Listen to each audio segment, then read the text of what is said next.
Well, it's great to be back in Las Vegas, and thanks for coming out once again. I'll do an informal poll of the audience. We're talking about measles. This is important because we've had in the United States now the most number of cases in a third of a century. So how many people out here have either seen, diagnosed, or had measles in their lifetime or careers? I see one, two, I see a few hands going up. That's really pretty good. That's really pretty. I personally have never diagnosed it, and that disturbs me greatly. Either I'm not looking for it, or I just haven't seen the right patients for it. That's important. If we're going to be in the field of dermatology, we have to be experts in this field. And measles is a disease of the skin, yes, but also has a lot of other things going on, which we'll discuss. But we need to be really watchful for this, and hopefully drop a few pearls of how to do so in this talk. I was thinking, my gosh, the last time we had a measles outbreak like this was 1992. What was I doing in 1992? Oh yeah, I was an intern in Honolulu, Hawaii, so I was surfing in 1992. The last outbreak since that time until this year was 2019. Oh my God, what was I doing? I was surfing on a different island this time, surfing in Ireland. And I said, well, thank goodness I'm not surfing. All of a sudden I realized, wait a minute, I just moved from Knoxville to Daniel Island. I have not yet surfed. This one is not on me. So catching a big wave of dermatology, and maybe a big wave of measles headed this way. In the center of this is the United States. We tend to think very locally. Most of us are from the US or Canada. But this is a worldwide issue, and the United States is a recipient of some of that. So this big blue Earth is right now subject to this tiny morbillivirus, measuring only up to maybe 1,000 nanometers in size. It's tiny. And I asked ChatGPT to help me out, so AI was involved in this lecture. And this was looked like a dermatologist at the big wave of dermatology having nightmares about measles, and it generated this. So I'm like, I'm using it. We're gonna do a little bit of history, epidemiology, and then clinical on measles today. This has been a scourge upon humanity going back to the 9th century, when it was first identified as a unique disease. In 1492, measles was introduced to the New World when Columbus came over. 16th century, measles ran rampant. 2/3 of Cuba's population was wiped out. Half the population of Honduras wiped out. 10,000 Native Americans in Florida wiped out, and also in the 1600s. In 1757, so this is centuries after finding this disease as a unique disease itself, a Scottish physician demonstrated that measles was caused by an infectious agent carried in the blood of patients. Hawaii was next to be affected. The king and queen of Hawaii went to England, contracted measles, and died. In the following years, up to 30% of the Hawaiian population was killed. This is a terrible disease. And then the measles ravaged the Pacific Islands for about 50 years. So this is something that has been with us for a long time with a horrible toll. In the United States, in 1912, the U.S. started requiring all cases to be reported, trying to track them. And from 1912 to 1916, there are 26 deaths per 1,000 cases of measles in the United States. Yes, this is a little more than 100 years ago. This is still pretty devastating. In the 1950s, nearly all U.S. children had measles, with 3 to 4 million new infections per year, with 400 to 500 deaths, almost 50,000 hospitalizations, and thousands of cases of encephalitis per year. We talk about encephalitis at the end. People don't realize this is a terrible complication or sequelae of measles. 1963, the first measles vaccine was registered in the US. And then 15 years later, the CDC said we are going to eliminate measles by 1982. A very bold statement. We got there, but not in 1982. 81, big drop, we're doing well. This slide has a lot of stuff on it. 1989, that is when 2 MMR vaccines were required, not just one, as there were more outbreaks than expected. The year 2000, so 25 years ago, the U.S. said we have eliminated measles in the U.S. after having more than 12 months of absence of continuous disease transmission. That's 25 years ago, which is shocking. You can see there's a little bit more with the WHO and dropping of measles deaths worldwide. Then in 2019, a few things happened. Major outbreaks, Philippines, Congo, Samoa, and U.S. Due to vaccine hesitancy and some access issues. And then COVID-19 made this even tougher. 2023, a couple years ago, the WHO said a perfect storm for measles outbreak. due to declining immunization rates is imminent. So maybe we're seeing that now to some degree. I put in yellow two important things. One is 1998, really causing a lot of problems. This is a report published by Dr. Paul Wakefield in The Lancet, a prestigious medical journal out of the UK, suggesting that the MMR vaccine triggered intestinal inflammation and autism. The study was later discredited, retracted, and his license was pulled. This still causes problems to this day for a lot of people. And over a 150-year period, this is an estimate, it's estimated that 200 million people died in that era from measles. So this is an enemy of humanity, and we have to be on top of it. This is a great chart. We're looking good here in the United States of dropping a number of cases from the hundreds of thousands on the y-axis pretty much to a flat line. You see a bump in 1989, bump in 1991, 92. That's when the second MMR vaccine was recommended to be had, especially, predating that, but you can see that there's a little bump there, then it kind of flattens out. In 2000, declared eliminated. It looks flatline. That's because the y-axis is huge. This is over the last 25 years, number of measles cases in the US. On the 8th of July, a couple weeks ago, there were 1,288 cases. Like today, we're up to 1,319, surpassing 2019 and going all the way back to the year 1992 when there were 2,200 cases. The rate of the cases, you can see a very high slope on this line, showing that cases have developed rather quickly, even quicker than 2019. It's leveled off a little bit. We'll see where the rest of this year goes. What states have been hit the hardest? The darker the blue, the worse the measles in terms of number of cases. You can see Texas is leading the way. Getting a little more granular, you can see it's West Texas that's having the most cases and outbreaks. As of July 8th, 1,288 cases. It's gone up a little bit since that time. However, the demographics of age and vaccination status remain the same. 13% hospitalization rate remains the same, and 3 deaths in the United States in 2025 thus far. I put a comparison on there for a previous year, and you can see this year is a lot worse than last. Worldwide, these are the top 10 countries as of April 25 with number of cases reported. Some countries don't have great reporting channels, but this is the best right now that the WHO has for us. This is another great chart. It's out of from the WHO. You can go online and see what countries and what regions have been most affected. So you trace this out over time. This goes back 5 years, but it's interesting breaking the world down into different medical regions. And that's just so you can look up on the WHO Measles website. So where are we today? In the United States, we have a lot of cases worldwide. It seems to be cases. Countries not people don't really go to a lot. Yemen, Pakistan, not really travel hotspots. And 7 years ago, the CDC had something called a level 1 watch alert, meaning a little bit heightened status, looking for disease, slightly above baseline risk for measles in these countries where a lot of people travel to. This year, CDC said, any country. So all travelers should be fully vaccinated traveling to any country. So they've really gone from having these 10 countries posted to saying, if you travel overseas, you better watch out. We know that majority of people in the United States contracting measles were unvaccinated or had unknown status. We do know that measles is still common in many areas of the world. Travelers with measles bring measles to the United States. In 2014, 97% of these cases were imported from traveling.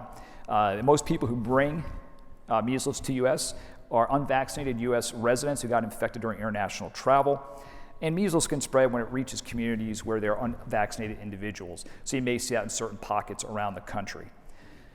Measles is rubeola. It gets confused sometimes with rubella, but it's rubeola. This is a single-stranded RNA virus of the morbillivirus family. When someone talks about a morbilliform rash, they're talking about a measles-like rash.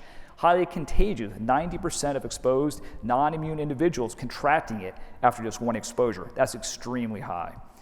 It's spread through close personal contact, direct contact with throat or nasal secretions. Coughing and sneezing can aerosolize the virus with a 90% uptake rate if you have non-immune status. It can live for 2 hours in airspace where someone has coughed or sneezed into, so it can linger in the environment. And touching a contaminated surface and then maybe wiping your nose, you can spread it in that fashion also. Highly contagious. Some of the confusion with the name rubella, measles, rubeola, first disease, fifth disease, comes back to the classic childhood exanthems. First disease, measles or rubeola. You don't hear that so much anymore because we don't see it, we don't think about it, and that's one of the problems. On this list, probably the one we diagnose most commonly has been fifth disease. It's not possessive, it's the fifth disease of childhood, erythema infectiosum caused by parvovirus. So when people talk about the classic childhood exanthems, leading batch is measles. Measles has 4 stages, the classic measles virus stages: incubation, prodrome, exanthem, that's the eruptive phase, and recovery. The incubation phase lasts for a long time, 6 to 21 days. It begins after the virus enters via respiratory mucosa or conjunctiva. Usually asymptomatic, it's still brewing up in you. It replicates locally, spreads lymphatic tissue, then disseminates to other RE sites through the bloodstream. A second viremia then occurs a few days after the first, ushering in the symptoms of the prodromal phase. This prodromal phase lasts for about 2 to 4 days. There's fever, malaise, anorexia. The fever can spike as high as 104. These people start feeling bad. And they have the 3 C's. And here's where you can really start making an impact. There's a 4th C, a secret C we'll talk about. Conjunctivitis, coryza, and cough. With these, they have lacrimation. That's part of the conjunctivitis. Photophobia, they don't want to see light, their eyes hurt. These are the classic 3 C's: conjunctivitis, coryza, and cough. Here you can see the red, weepy eyes of conjunctivitis. The patient on the lower right, you can really see inflamed conjunctiva in the patient. Red eyes, you got the conjunctivitis. And here you see the really runny nose. That is the coryza, the runny nose, the mucus secretions from the eyes and the nose. You can see a little bit of the rash creeping on this child's face.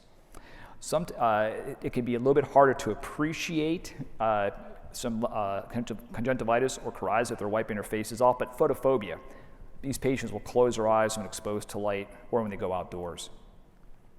The prodromal phase, which we're talking about, it's about 24 to 40 hours before the onset of the exanthem phase. And these patients may develop an enanthem, that's an oral lesion, called a Koplik spot. That's the secret 4th C, although it begins with a K, it sounds like a C. These are 1 to 3 millimeter white to blue macules with a red halo, a grain of salt surrounded by red. Most commonly seen on the buccal mucosa opposite the molars, and it may involve extensive areas beyond that mucosa, even including the hard and soft palate. Majority of patients do develop Koplik spots. It's important to examine for them in patients suspected of measles, as they occur before the onset of the skin rash.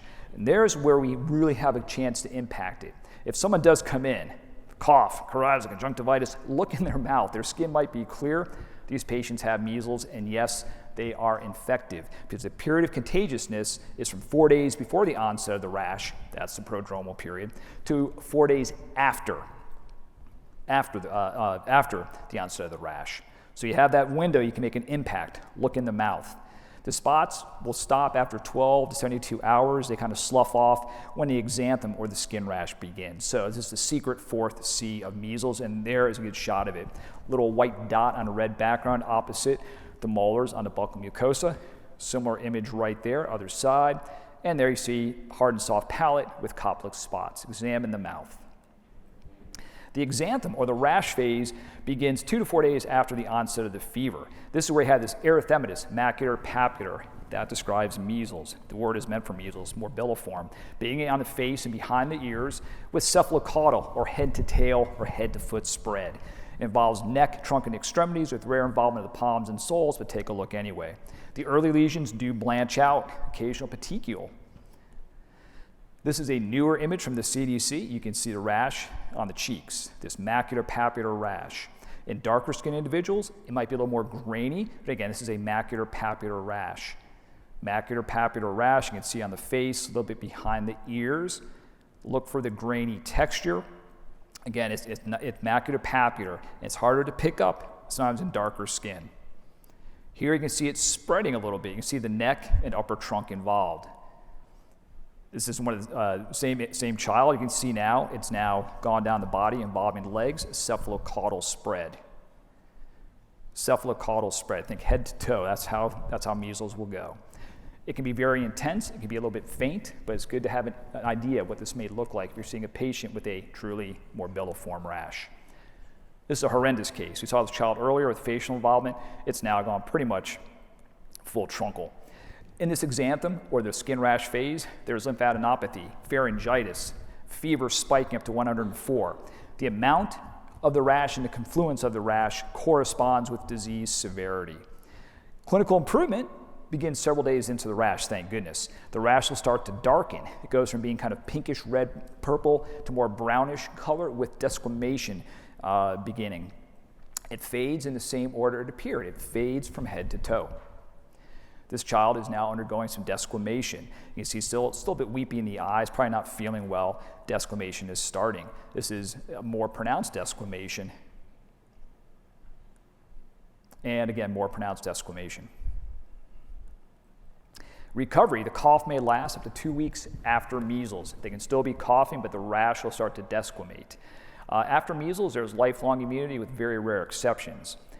Fever should be fully resolved after 2 weeks, or even 8 days in some cases. If not, consider an associated complication, secondary infection because of measles-associated immunosuppression, which can last up to 3 years. A co-infection with other viruses, or even TB reactivation from their immunosuppressed state. Pneumonia, look for pneumonia. In about 5 to 6% of cases, a patient will develop pneumonia, and it's the most common cause of childhood death in patients with measles, or kids with measles.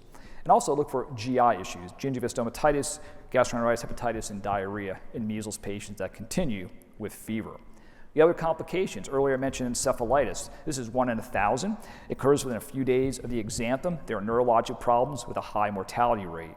There's acute disseminated encephalomyelitis. Presents during the recovery phase. It's demyelinating with residual neurologic problems, with a high mortality rate. There's subacute sclerosing panencephalitis occurring 7 to 10 years after measles. That's devastating. It's fatal, it's progressive degenerative, and early infection at an early age is a risk factor. So when you think about measles, think about complications, think about encephalitis. And for every 1,000 children who get measles, 1 to 3 will die from it, usually from the other complications or the neurologic complications. This is a measles timeline. You can look in your handout about this. The green bar is showing the infectious period. So we talked about it. You can refer back to this and look at when you have prodrome, when you have rash, when you're infectious. So it's nice. There are many of those online that you can look at.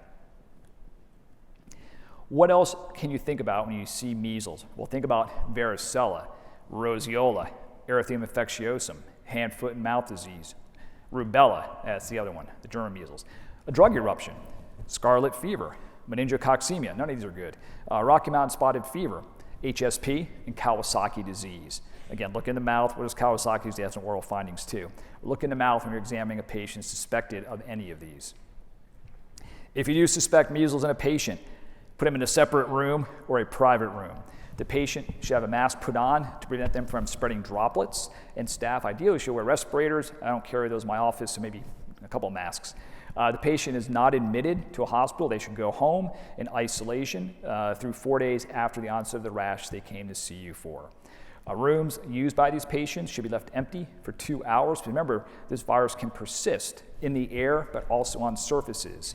Report the case to your appropriate health department. It's a reportable condition. And healthcare providers without evidence of immunity should be excluded from work from day 5 after the first exposure until day 21. So you are work for a long time, following the last exposure. How do you know if you are appropriately immune from measles? Well, written documentation of receiving 2 vaccines, lab evidence of immunity, that's measles, immunoglobulin G, IgG, and serum, lab confirmation showing, yep, you had virus in you, or birth before 1957. If you were born before 1957, you are considered immune to measles because you probably had it. This talks about testing. I won't go into this. It's really a bunch of small print about different testing you can do. Testing should be used sparingly due to some supply issues of the products. The American Academy of Dermatology, AAD.org, has a very nice website set up or pages regarding measles due to this current outbreak we're having. So we've had a lot of modern success from the year 2000 to 2022.